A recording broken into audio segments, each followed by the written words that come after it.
Virus COVID-19 yang menjadi momok sepanjang tahun 2020 kini mendatangkan ketakutan baru.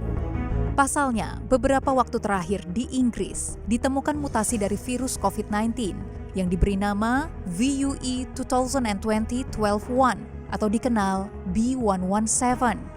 Menurut Lembaga Kesehatan Masyarakat Inggris, hingga 13 Desember 2020, setidaknya ada 1.108 warga Inggris yang terjangkit jenis baru virus corona ini.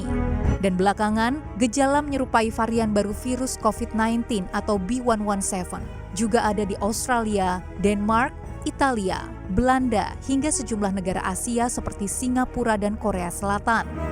Muncul ketakutan varian baru akan berefek lebih buruk dibandingkan saat COVID-19 menyebar dari Wuhan, China di Januari 2020. Mengingat laporan awal menyebut virus hasil mutasi ini penyebarannya lebih cepat hingga 70%. Maka sejumlah negara pun ramai-ramai menutup pintunya bagi kedatangan WNA dari Inggris ataupun dari negara-negara yang telah melaporkan kasus serupa.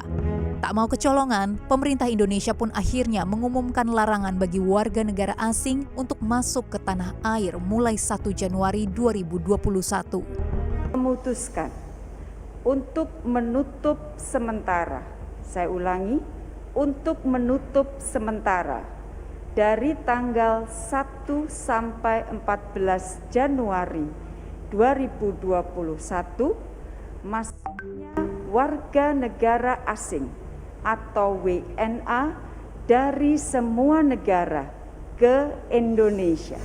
Sementara selama larangan belum berlaku di periode 28 hingga 31 Desember, warga asing yang tiba di Indonesia harus mengantongi hasil negatif tes PCR untuk virus COVID-19 dan menjalani karantina selama 5 hari.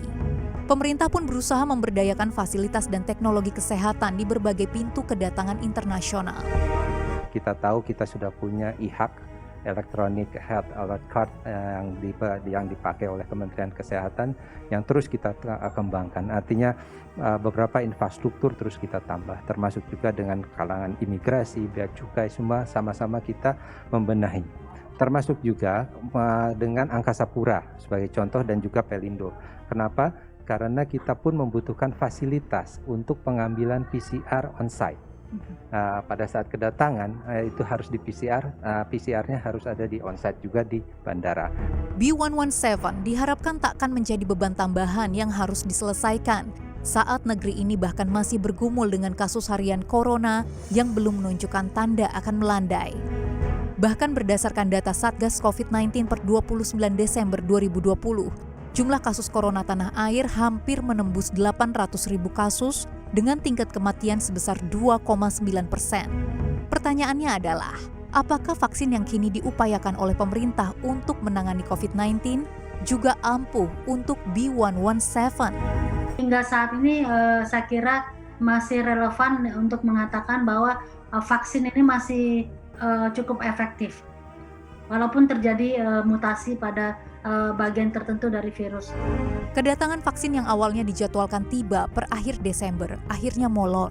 Namun jika tak ada kendala berarti, penawar COVID-19 akan tersedia per Februari 2021 dan siap untuk disuntikan pada 3 juta penduduk. Angka ini mungkin terhitung kecil dibandingkan dengan 270 juta warga Indonesia yang membutuhkannya.